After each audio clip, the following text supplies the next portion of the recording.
If you are following the standard client getting advice, you're killing your own pipeline. I've seen agencies burn months sending thousands of cold emails, copying the same scripts as everyone else and still book nothing. It's not your offer, your niche, or your budget.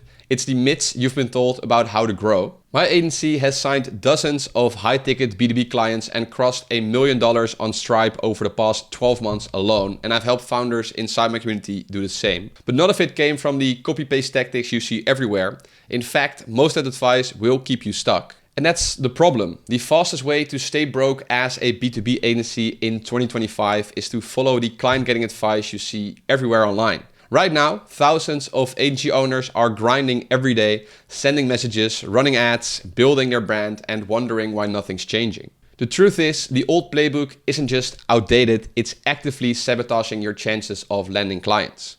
But if you know which traps to avoid, you can flip the odds overnight. You can go from chasing clients to having them see you as the obvious choice, without burning months on strategies that never work. In this video, I'm going to expose the 5 biggest myths I see killing client growth and show you what to do instead. By the end, you walk away with a client acquisition plan you can run tomorrow, one that's proven to book calls, close deals, and scale revenue in the B2B space. And if you want to go deeper, I've already built the exact automations and outreach systems I use to land high-ticket B2B clients, and dozens of founders inside my school community are running them right now. You can plug them into your own niche and have your first campaign live in days, not months. I'll leave the link below if you want to check it out after this. But first, let's break down the myths holding back most agencies so you know exactly what to avoid. Myth number 1, thinking that if you contact 100 people a day, you're doing enough outreach. That used to sound like a grind worth bragging about. You picture yourself hammering away, sending those 100 messages every day, thinking surely something is going to hit. But here's the truth. At that volume, you're invisible. It's like trying to pitch your offer in the middle of Times Square at rush hour. Everyone is shouting, lights are flashing, and nobody's paying attention. By the time your message lands, it's already drowned out. Now the game's completely different. AI and automation let you reach thousands of qualified decision makers every month without looking like spam. It's personalized, relevant outreach that reads like you wrote every line by hand. One founder in my school community made that switch. Same offer, same niche. The only change, he stopped sending by hand and plugged into my automated personalization workflow. Within 30 days, he went from 3 booked calls a month to over 20 without adding a single extra hour of work. Last year alone, I sent nearly 1 million cold emails with these same systems, booking almost 10,000 sales meetings. And that's what happens when you combine scale with precision. So here's the bottom line. Blasting out more messages without relevance doesn't just fail, it burns your list, it tanks your livability, it kills your reputation. When you scale with precision, you stop chasing scraps and start owning the market. Outreach stops being a numbers game and becomes a machine that books meetings on autopilot month after month. But here's the catch. Even with the best outreach systems in the world, many agencies will still never sign their first client. Not because they can't get attention, but because they've bought into another dangerous belief. Myth number 2, thinking you need results before you can get clients. The old mindset says, I can't sell this until I have proof it works. So you wait.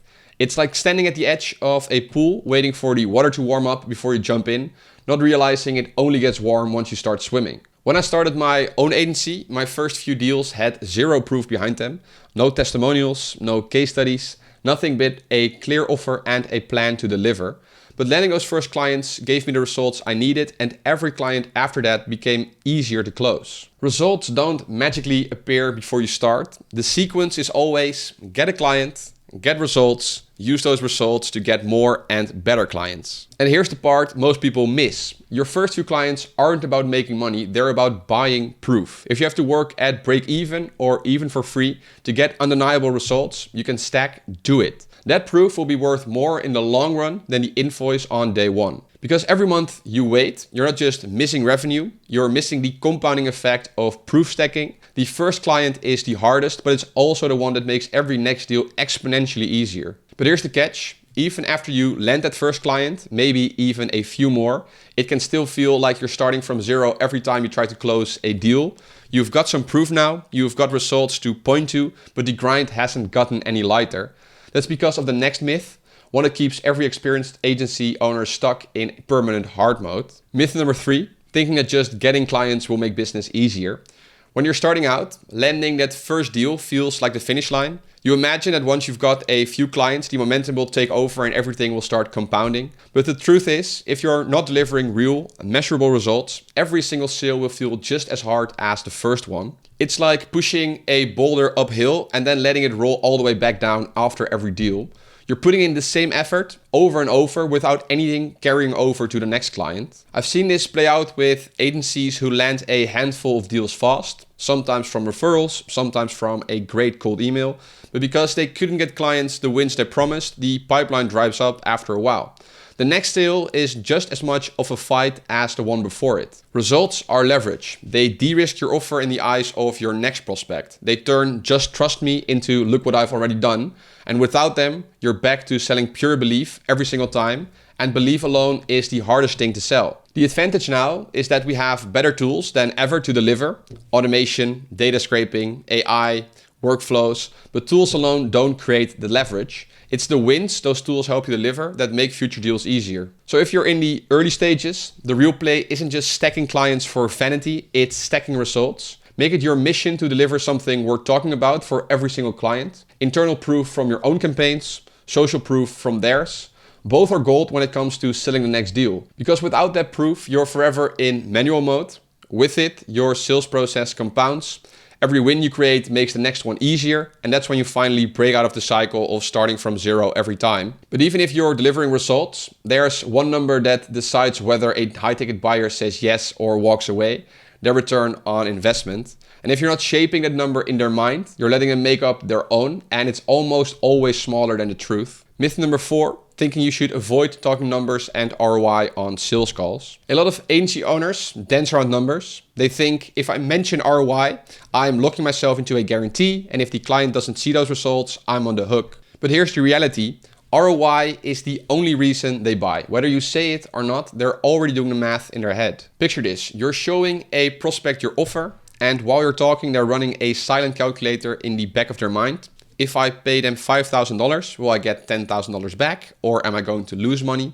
If you don't shape those numbers for them, they'll default to the most conservative guess possible, and that kills deals. Personally, I've closed deals where the only difference between a maybe and a side contract was walking the prospect through a quick ROI breakdown. Just a simple, here's what one client is worth to you, here's how many we typically generate in the first 90 days, that's Y dollars back for X dollars invested, and suddenly they see the upside and the risk feels worth it to them. When you avoid talking ROI, you leave the most important part of the sales conversation up to chance. And high-ticket buyers don't get excited by baby numbers. They need a return worth caring about, something that justifies their time, their budget, and their trust in you. These days, with data tracking, call recordings, and even simple Google Sheets, you can project realistic but bold scenarios that stand up to scrutiny. You don't need perfect certainty. You need a believable upside that makes inaction feel expensive to the potential client. On your next sales call, test this. Pull up a simple ROI calculator or do the math live. Base it on industry averages if you don't have exact client numbers yet. The point is to shape the numbers in their head so they see the risk of not working with you. Because if you skip this,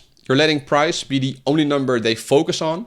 And when price is the biggest number in the conversation, you automatically lose. But even if you've nailed ROI, there's one more mistake that makes prospect tune out before you ever get the chance to close.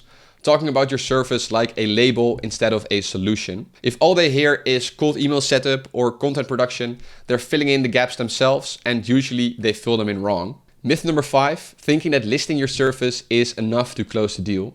In the old way of selling, you could get away with saying what you do and expecting prospects to connect the dots and be amazed. We do SEO, we run Facebook ads, we produce content that used to work, but not anymore. It's like telling someone you sell engines and expecting them to picture the sports car they always wanted. All they see is a lump of metal and they have no idea how it gets them from point A to point B. I see this all the time inside my community. 2 members can be selling in the exact same niche, and sometimes the one with the weaker offer ends up closing more deals. Why? Because they walk the client through the current state of their funnel, the exact changes they'd make, the ROI those changes could drive, the proof it's worked before, and the deliverables they'd provide. And by the time they get to the price, it feels like a fraction of the value. When you skip the step-by-step breakdown, you leave doubt in prospect's mind.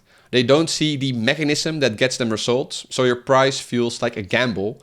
And when high-ticket buyers feel like they're gambling, they simply don't buy. Right now, buyers are more skeptical than ever. They've been burned by fake promises, so they're looking for clarity, detail, and proof before they sign anything. That means you need to show them the journey from where they are now to how your process works to the result they'll get. So on your next sales call, don't just name your service. Walk them through the process, show the steps, share the numbers, back it with proof. Make it impossible for them to wonder, but will this also work for me? Because when you can clearly connect your price to an outcome they believe in, objections disappear and you stop competing on price with anyone else. Now, all right, let's zoom out for a bit. We've covered myth number 1, thinking 100 messages a day is enough. Scale without precision just burns your list. Combine both and you turn outreach into a predictable machine. Myth number 2, believing you need results before you can ever sell. The first client is where proof starts, and proof is what sells the next one faster. Myth number 3, assuming more clients will make business easier. Only results create leverage. Without them, every sale is hard mode and like the other one before it. Myth number 4, avoiding ROI in sales calls. It's the only number that matters to high-ticket buyers, and if you don't shape it, they will, and they'll lowball it. And myth number 5, thinking naming your service is enough.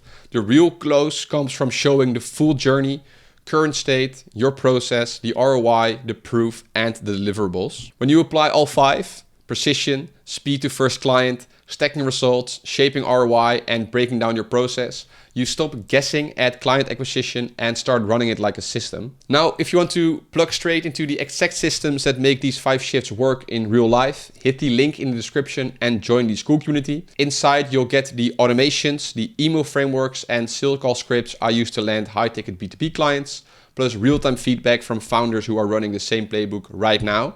You can take what you learned here and piece it together yourself, or you can skip the trial and error and have your first campaign live in days, not months. The fastest way to stack proof, close bigger deals, and make client acquisition predictable is to do it alongside people who are already doing it.